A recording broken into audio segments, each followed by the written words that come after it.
paz do Senhor Jesus aos nossos alunos aqui do Núcleo Teológico IPAD. Eu sou o pastor Marco e nós estamos de volta com as nossas aulas. Nós estamos estudando Geografia Bíblica e hoje é a nossa última aula, ok? Então, terminando hoje a nossa aula, nós vamos mostrar para vocês aí, ou liberar para vocês aí, a nossa prova, tá ok? Vamos então aí para os nossos slides. Aqui está. Vamos lá. Então hoje é o capítulo 1, né? Vamos falar aqui da destruição de Jerusalém no ano 70 depois de Cristo. É uma ocorrência que teve um marco aí, né, para a história de Jerusalém, mas é bom atentarmos aí para estes acontecimentos. No ano 70 da nossa era, né, no ano 70 depois de Cristo, Jerusalém conheceria uma das suas mais deploráveis tragédias, além do que foram as próprias profecias do Senhor Jesus Cristo, né, dizendo que não ia ficar ali pedras sobre pedras. Então, a invasão de Roma ali, destruindo Jerusalém, nada mais é do que uma profecia bíblica proferida pelo próprio Senhor Jesus Cristo. Então, o general Tito, a testa de um exército de 100 mil homens, situou-a durante 5 meses e em seguida destruiu-a. O que predissera Jesus aconteceu. Não ficou ali então pedra sobre pedra. Tudo foi derribado, com exceção do Muro das Lamentações, é o que sobrou, né, um pedaço do muro lá, aonde é muito visitado também, né, pelos turistas e próprios moradores dali ainda fazem as suas orações nesta região de Muro de Jerusalém. Então, de acordo com Tácito, o historiador romano, morreram nessa ocasião cerca de 1 milhão de judeus. Tá? E pós essa invasão de Roma, né, a Jerusalém ela foi atacada várias outras vezes. Né? A gente vai ver aqui. Desde a década de 70 depois de Cristo, Jerusalém foi atacada por várias vezes. Aí nós temos o fervor nacionalista dos judeus, entretanto não se extinguiu, né? Eles se dispersaram, né? Aconteceu a dispersão, eles cada um foi para alguma terra distante, mas ela não extinguiu praticamente. Então, porém, no ano seguinte, o imperador Adriano a devastou-a. Aí nós temos aqui que século mais tarde, em 627 a.C., nós temos aqui no caso o rei da Pérsia, né? No século II, o rei da Pérsia avançou sobre Jerusalém, arrastando-a mais uma vez. Nós temos aqui, por exemplo, o sucessor de Maomé ocupou Jerusalém em 637 a.C. 200 anos depois, os maometanos, né, destruíram o santuário cristão. Em 1075, a capital espiritual do judaísmo passou das mãos dos árabes para os turcos. Então se percebe que no decorrer dessa caminhada, Jerusalém foi várias vezes destruída, atacada, né? Então é dentro desse contexto aí que vai se desenrolando aí Jerusalém. Aí nós temos no capítulo 2 Israel do período pós-destruição e o ressurgimento como nação. Eu falei aqui que nesse período houve a dispersão, né? O povo saiu, mas houve um momento também que o povo começou a retornar para a nação. Isso é chamado de sionismo, tá? Então nós temos que na Primeira Guerra Mundial, Jerusalém foi libertada pelo general britânico no dia 14 de maio de 1948, renasceu o Estado de Israel. Olha que interessante, né? Se cumprindo também uma promessa de Deus. A parte leste da cidade, porém, continuou em poder dos árabes até 1967, durante a Guerra dos 6 Dias. A capital espiritual histórica dos judeus foi reconquistada por seus legítimos donos. Tranquilos? O moderno Estado de Israel. Vamos lá. A independência do Estado de Israel foi proclamada em 1948, tá? E nestes mais de 70 anos, as cidades foram se multiplicando. Ou seja, quando Israel então foi reconhecido como nação, 1948, o povo vai retornando, né, para a Jerusalém, mas eles encontram que uma Jerusalém destruída, uma Jerusalém acabada. Então, pouco a pouco, acanhadamente, né, numa terra destruída, cumpriu-se dessa forma a maravilhosa profecia que diz assim, né? Eis que vem dias, diz o Senhor, em que o que leva segue, o que lavra segue logo ao que ceifa, e o que pisa uvas ao que lança semente. Os montes destilarão mosto, e todos os outeiros se derreterão. Mudarei a sorte do meu povo Israel, reedificarão as cidades assoladas, e nelas habitarão. Plantarão vinhas, receberão seus vinhos, farão pomares, e lhes comerão fruto. Plantá-los-ei na sua terra, e dessa terra que lhes dei já não serão arrancados, diz o Senhor teu Deus. Profecia de Amós, capítulo 9, do 13 ao 15.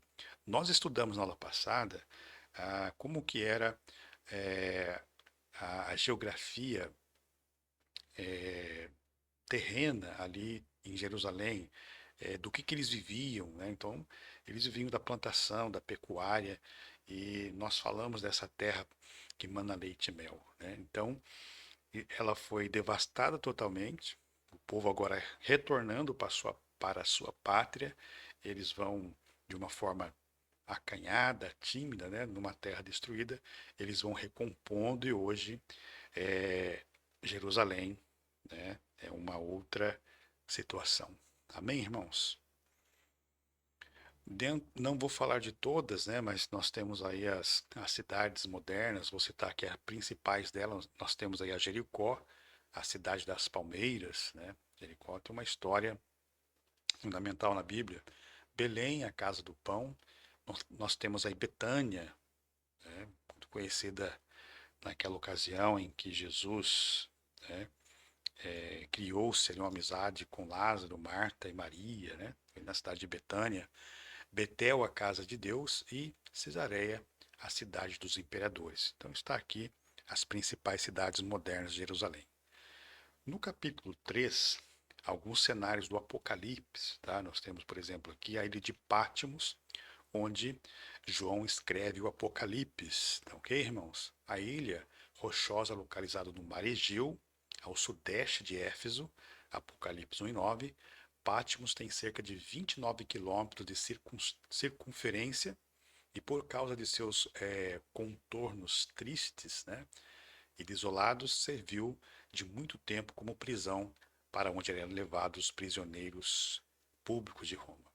Para essa ilha foi enviado o apóstolo João, por determinação do imperador Domiciano. E qual era o crime, né, que o apóstolo João havia cometido para estar preso na ilha de Patmos? Então, o crime que ele cometeu foi anunciar o evangelho de Jesus Cristo. Em meio a toda essa desolação, porém, o discípulo do amor teve a revelação de como serão os últimos dias da história humana. Olha que interessante. Então, o apóstolo João, na ilha de Patmos, preso por pregar a palavra de Deus, quem sabe sozinho lá, mas ali Deus o visitou. Foi ali que Deus deu a revelação a João do livro do Apocalipse. Amém, irmãos? Que maravilha, né? Aí nós temos também Éfeso, né? Que é também situava-se no tempo da deusa Diana, né? O apóstolo Paulo, quando vai a Éfeso, ele ficou impressionado, né, do tamanho da idolatria que se tinha nesse lugar. Uma das 7 maravilhas do mundo. Então, na cidade esteve o apóstolo Paulo em 2 oportunidades durante suas viagens missionárias. Tá? Nós encontramos isto em Atos 18, 19 e o capítulo 19, verso 1. A evangelização, né, nós temos aí, de Éfeso foi coroada no Êxodo. A igreja aí fundada era uma das mais doutrinadas do Novo Testamento, tá? E a gente vai ver que lá nós temos uma situação grave acontecendo nesta igreja. Então, segundo a tradição, o apóstolo João viveu em Éfeso durante os anos em que precederam a sua prisão na ilha de Patmos. Então, a igreja de Éfeso enviou, né, o Senhor Jesus numa carta conclamando a voltar ao seu primeiro amor. Então, Éfeso, uma igreja muito bem doutrinada, né, com estimativa aí de o próprio apóstolo João ter passado por ali, uma igreja estruturada, bem doutrinada, ela recebe lá no Apocalipse, né, uma orientação para que ela pudesse voltar ao primeiro amor. Meu Deus, né, irmãos? Que maravilha. Nós temos Esmirna, antiga cidade portuária localizada na costa ocidental da Ásia Menor, distava a 65 quilômetros ao norte de Éfeso, e a igreja aí instalada sofreu muitas perseguições. Jamais, porém, deixou de se notabilizar pelo amor e pela piedade, conforme Apocalipse 2, do 8 ao 11. Em todas as atribuições, o Senhor Jesus sempre esteve ao lado dos santos de Esmina. Ele é fiel e verdadeiro. Amém?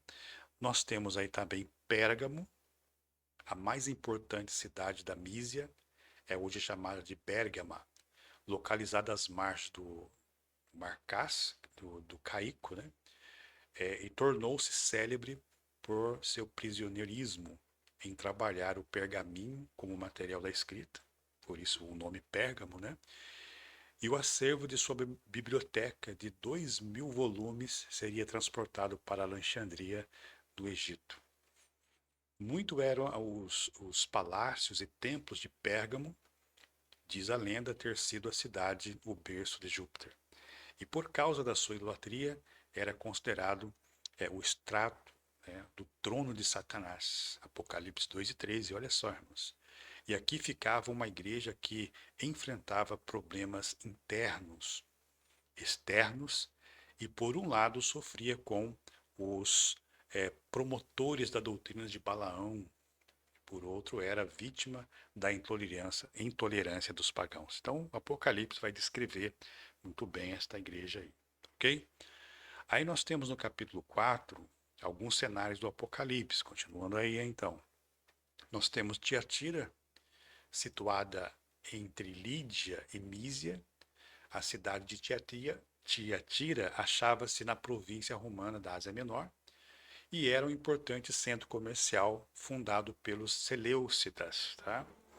Aqui ficava uma importante igreja, Apocalipse 1 e 11, né? E o capítulo 2, verso 18.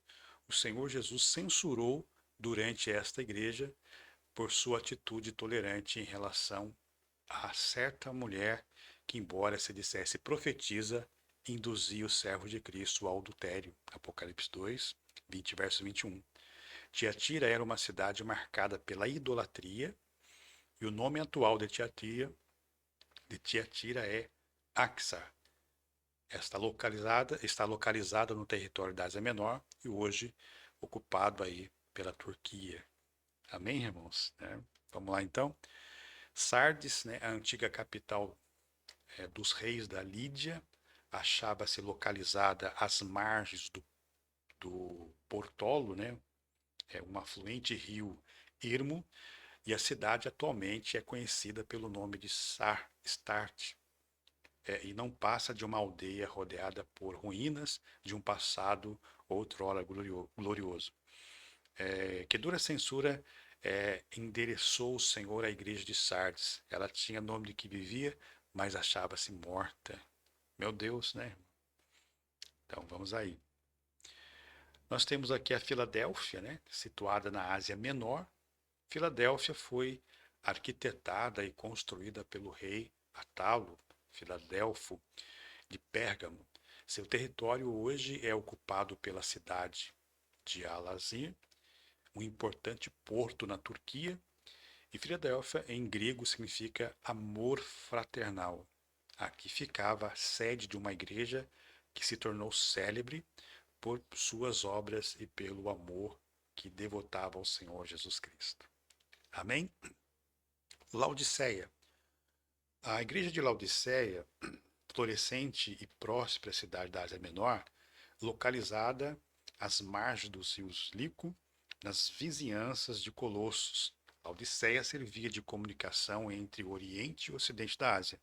Aqui ficava uma igreja que, apesar da prosperidade material e espiritual, era paupérrima, né, pobre.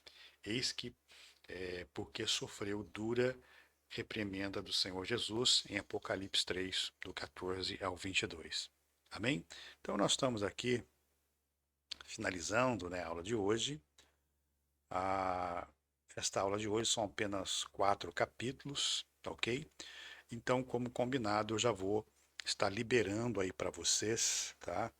A nossa provinha, né? A nossa prova, tá bom? E a partir que os alunos aí, então, realizarem prova, já vamos estar entrando aí em outra matéria, tá? Desejo a todos vocês aí um ótimo final de semana. Deus abençoe a todos, em nome de Jesus.